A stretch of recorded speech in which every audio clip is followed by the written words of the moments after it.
Hi guys, namaste. In today's video, I'll be doing a voiceover rather than talking. Yeah, so let's get started. As you can see, my skin is looking quite dull and tired and rough and not good. Yeah, it's not looking good, right? So, what can I do to correct it? There it is. So today I have with me the Roop Mantra Herbal Facial Kit, as you can see, and this has 5 steps, and I'll show you the 5 steps one by one. And as you can see, they are in small, cute bottles. The 5 steps mentioned very clearly. I have shown you, I guess, twice. I think, yeah, twice. So you know how to do all these things. Yet I'll show you everything very quickly. Okay, let's get started. Step 1 is the cleansing milk, and this has cucumber and aloe vera, and this basically removes skin impurities, and this makes your skin ready for a proper facial routine.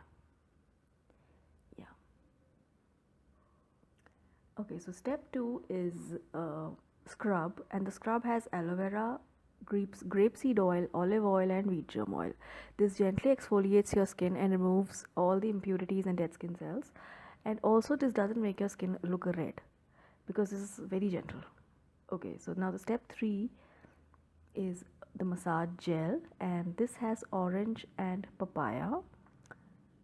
Yes, I'll show you, just a minute. So this orange and papaya, this looks like orange, smells like papaya, it's quite confusing, but yeah, this has a very nice papaya fragrance. This actually brightens your skin, and also this reduces skin pigmentation. So you have to massage it on your face gently, and then you have to wash it off. Okay, so step 4 is a face pack, and this is the aloe vera and Fasli Gulab face pack.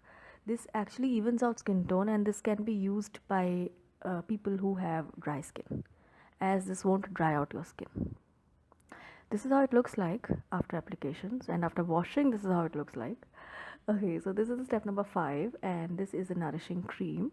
The ingredients are not mentioned of this cream, but I believe the ingredients are good, and everything has a very nice fragrance. And this cream is also very good for people with dry skin. As I have dry skin, this looks good. Step 5 done. Skin is looking nice and fresh. I think you can definitely give this a try. I'll put the link in the description box if you really want to get this, if you really want to buy this. Okay, so that was it. I'll see you guys next time with some another product. Until then, you guys please take care. I love you. Mwah.